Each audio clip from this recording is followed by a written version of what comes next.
The purpose of this video is to teach you the interaction of your feet and hips when it comes to balance and strength activities. Your lower body should work together as a kinetic chain to support the weight of your upper body.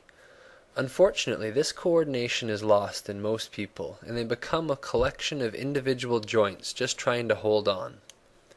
This exercise will teach you how to use your feet to balance from the floor up and your core to balance from your center of gravity down.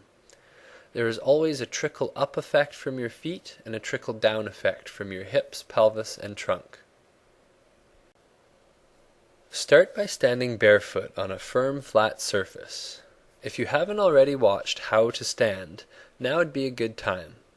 If you have, please remember that your spine is supposed to have 3 natural curves, and your objective is to vertically stack everything over top of your feet. The primary goal of this exercise is to stand balanced on one foot properly, but before you lift a foot off the ground, take 10 seconds to think about where the weight is on your feet. Is it on the inside, outside, or balanced over the tripod?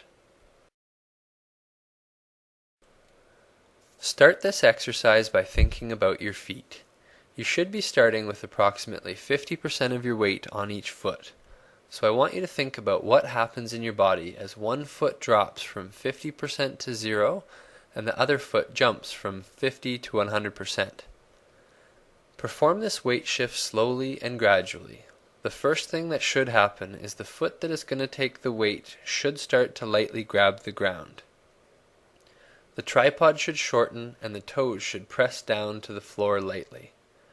As more and more weight comes to the one side, the foot should work harder and harder to hold its ground.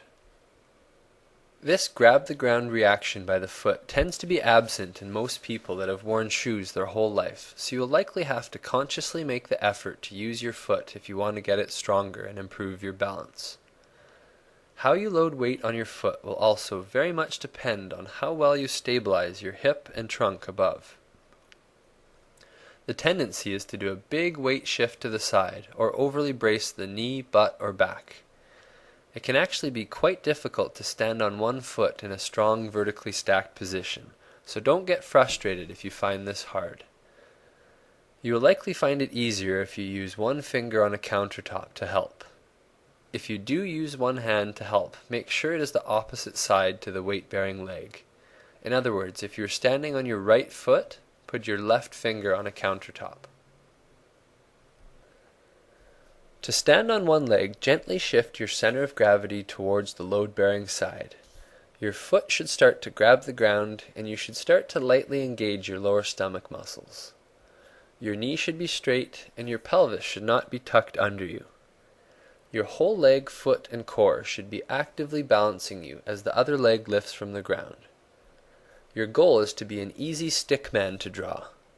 Lift one knee up to 90 degrees and keep the other knee straight under you so that your torso and leg form a straight line.